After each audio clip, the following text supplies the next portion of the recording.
Nederlands is raar. Dutch is weird. Dutch can seem pretty normal until you hear that there's something sitting in your glass without the aid of buttocks, or your friend tells you that they're bang. So let's have a look at what makes Dutch raar.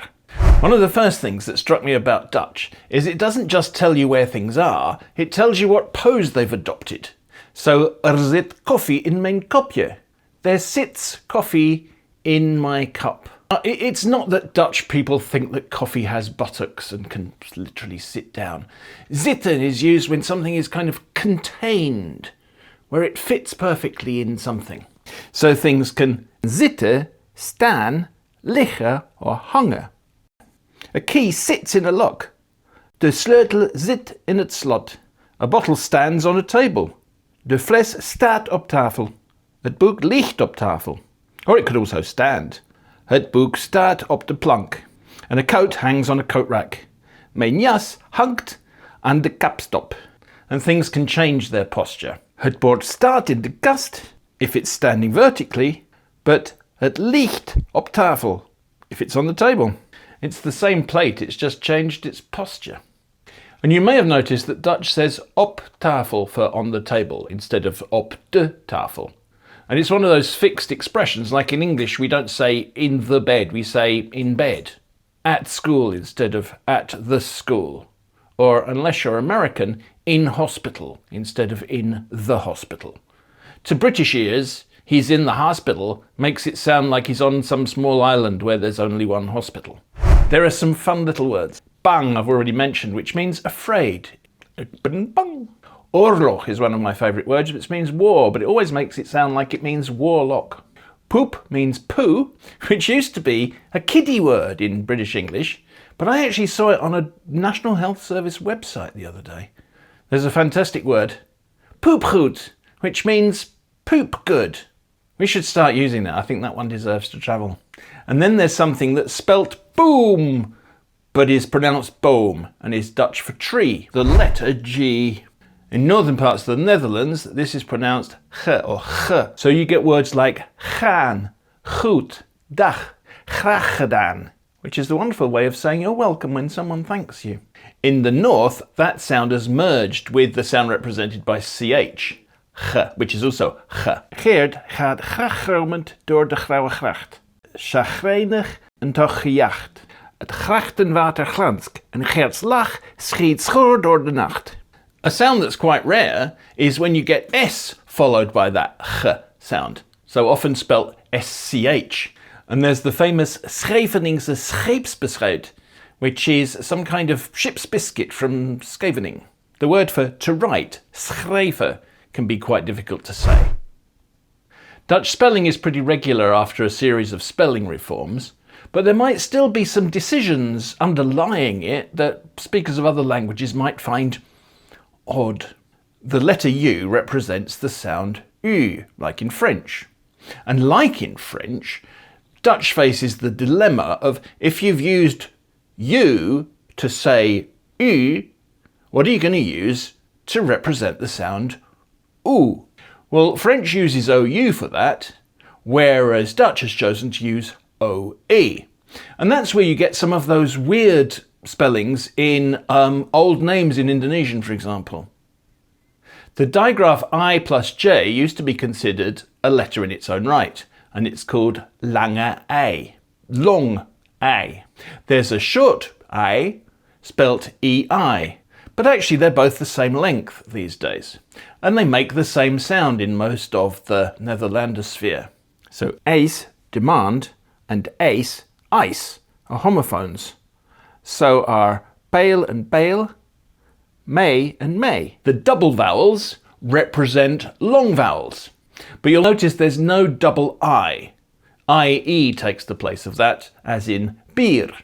So you've got long man, been, boom, muur. But in an open syllable, where there's only one consonant, you don't need the double to tell you that it's long. So the plurals of those things are manen, benen, bomen, muren. In the Netherlands, double E and double O can be pronounced as diphthongs, E and O. In Belgium, they're more likely to be long monophthongs. E, O. I often find it difficult to make the difference between E and the lange ei. Leuk, leek. Meel, meel. Veel, veel. Weken, weken. My favourite diphthong is spelt UI, eeuw, where the lips are kept rounded throughout the whole thing. Er is een muis in huis. The hardest thing about learning Dutch. Goedemiddag, ik heb een reservering op naam van Huxtable. Ah, yes, good afternoon, Mr. Huxtable. And so, what brings you to our fair city? Nou, ik leer al een tijdje Nederlands. En ik ben heel enthousiast hier in Nederland te zijn om te veel mogelijk mijn Nederlands te oefenen. Oh, how nice. Dus ik vroeg me af of u het erg zou vinden om in het Nederlands te antwoorden wanneer ik tegen u praat. Ah, yes, I can certainly do that. Maar u heeft in het Engels geantwoord. Kunnen we alstublieft proberen Nederlands met elkaar te spreken? Of course. You know, I really admire that you are making the effort to learn the language. So many people come to live here in the Netherlands and they never bother to learn the language. I don't know why that is. Vind je deze video poepgoed? Abonneer je dan op het kanaal. Question words are tricky because who means how and wie means who, but wie means how in German. There are a few Dutch words which people think are untranslatable. That might be a slight exaggeration, but you do need to find different words in different languages to capture the range of meanings. One of the most famous ones is gezellig. Gezellig is about warmth and company and atmosphere. So a cafe can be gezellig. A friendly evening with people you like can be gezellig. Kom gezellig langs. Come round, it'll be nice. Lekker is another word, and there the core meaning is about food. Deze taart is lekker. This cake is delicious. It can go beyond being tasty as long as there's a sensory element. Het is lekker weer. It's delicious weather. It's nice weather. It's nice out. Ik heb lekker geslapen. I had a lovely sleep. You have to be a bit careful with lekker about people because it can have a kind of sexy, attractive undertone. Leuk is fun, enjoyable and nice. And leuke film is a nice film, a fun film. Dat is leuk. That's nice. That's great. Zij is leuk. She's fun, likable, nice. Dutch often uses some little phrases where other languages might have just one verb. So, ik hou van koffie. I like coffee, or I love coffee. I hold from coffee. Ik heb een hekel aan koffie. I hate coffee. I have an aversion to coffee. Ik heb zin in koffie. I feel like a coffee. Ik heb koffie nodig. I need a coffee. Dutch has different ways of talking about how things belong to someone. So there are possessive adjectives. Mijn boek, zijn hond, haar verjaardag. And in everyday speech, unstressed haar is pronounced der. So, der verjaardag, her birthday. There's also the genitive S, like in English and German. Mijn grootvaders verjaardag, my grandfather's birthday. And that's often used with people's names or with names of relatives. You can also use van, that's like of in English, although we don't use of in English for that. De verjaardag van mijn grootvader. We don't really say the birthday of my grandfather. And there's a colloquial variant where you can say something that looks like Jan his dog, Jan zijn hond, which gives you options like Jan's hond, de hond van Jan, and Jan zijn hond. Like many Indo-European languages, including Old English, Dutch used to have three genders, masculine, feminine, and neuter.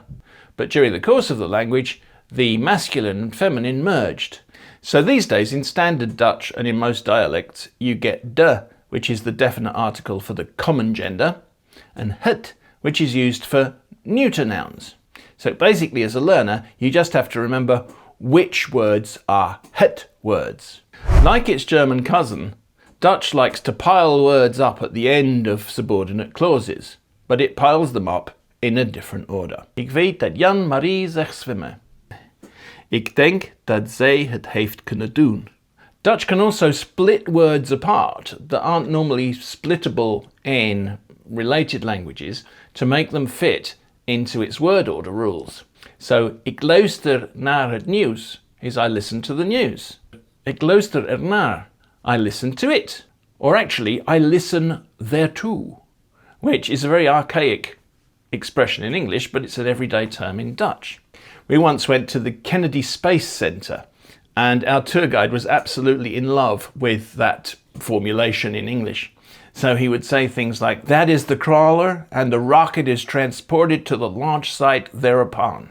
So ernaar means there too, but if you add a time word into the sentence, you have to split it up, because the has to come before the time word. Ik luister nooit naar. I listen there never to. There are two ways of forming the passive in Dutch. One is with the verb worden, which means to become. De deur wordt gesloten. The door is being closed, is regularly closed. And the other one is with zijn, to be. So, de deur is gesloten. The door is closed, or the door has been closed. Now we can do that in English. The door is closed, the bottle is broken, etc. But Dutch takes that a whole lot further. De verdachte is door de politie gearresteerd. Whereas you can't really say he is arrested. Het huis is vorig jaar gebouwd. The house has been built. The house is built. It was built last year. And then there's the wonderful sentence, is de hele avond gedanst. There is the whole evening danced. The whole evening has been danced. There was dancing all evening. I've been to several undanced evenings. They're not so much fun. How many words for go does a language need? Which letter started life as the drawing of a beetle? When would you wear a tug-on? Where can things just happen to you that aren't your fault? And why is it essential to have a long N in penne? Check out my Weird Languages playlist to find the answers to those questions. Hartelijk bedankt voor het kijken en tot de volgende keer.